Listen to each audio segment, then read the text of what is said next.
Hi, friends, and welcome back to 5 Minutes with Faith in Motion.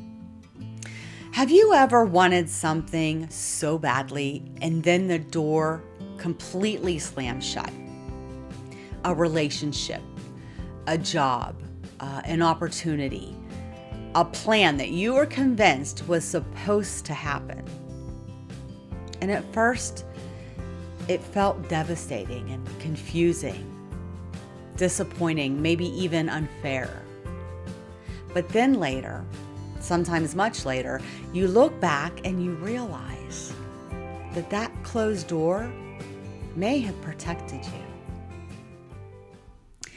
I think all of us spend a lot of life standing in front of doors, praying about them, pushing on them, waiting for them to open, and sometimes wondering why they won't.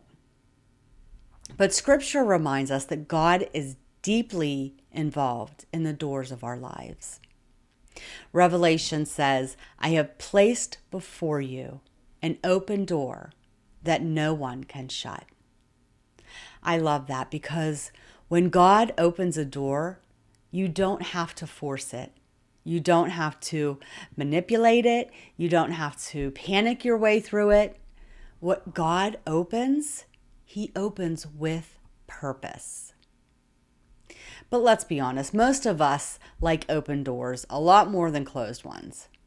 Because open doors, they feel exciting, while closed doors can feel personal. They can make you question yourself, like, did I fail? Did I miss it? Or why didn't this work out for me?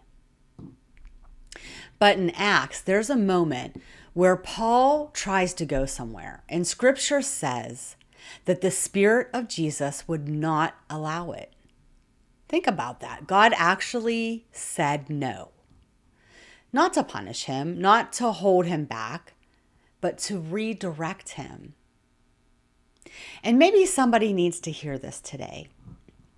A closed door is not always rejection. Sometimes it's protection. Sometimes it's redirection. Sometimes it's God seeing something that you can't. And then there are the doors that we keep knocking on. Jesus said, "Knock and the door will open." But some prayers, they take time. Some doors don't open immediately because God is doing something deeper while we wait. Maybe He's building trust. Maybe He's building character. Maybe He's building dependency on Him. Because sometimes the bigger work that God is doing isn't on the other side of the door. It's happening inside of you while you wait for it. But here's the other side of this. An open door still requires faith. Abraham was called by God to go without even knowing exactly where he was going. Can you imagine that? No full blueprint, no 5-year plan, no detailed explanation. Just Jesus saying, "Trust me." And honestly, that's usually how faith works. We want clarity before movement, but God often asks for movement before clarity. And here's something really important. Not every open door is from God. And that one matters because sometimes an opportunity looks good, but doesn't bring peace. Paul talks about having an open door for ministry, yet still sensing something just wasn't right.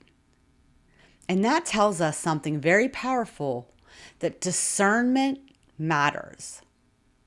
Just because something is available doesn't mean it's assigned to you. One of the ways God guides us is through His peace. Not fear, not pressure, not panic, not that uneasy feeling, but through peace. And then there's the final picture that I love. In Revelation, Jesus says, I stand at the door and knock. And suddenly the conversation changes.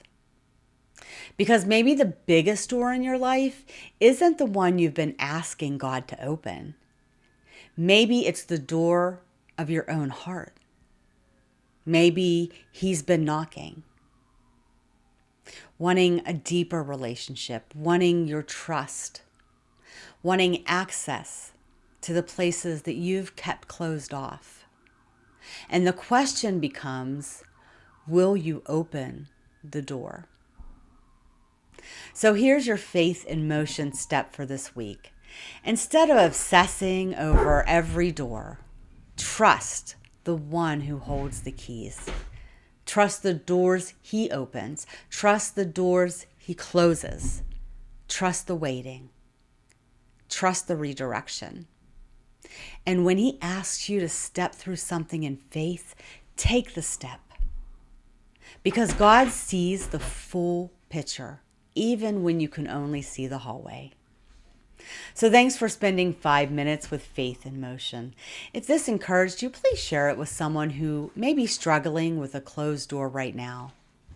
And if you'd like to keep walking this out together, don't forget to like and subscribe. And please remember, some doors are blessings, some doors are lessons, and some closed doors are mercy. Until next time, God bless.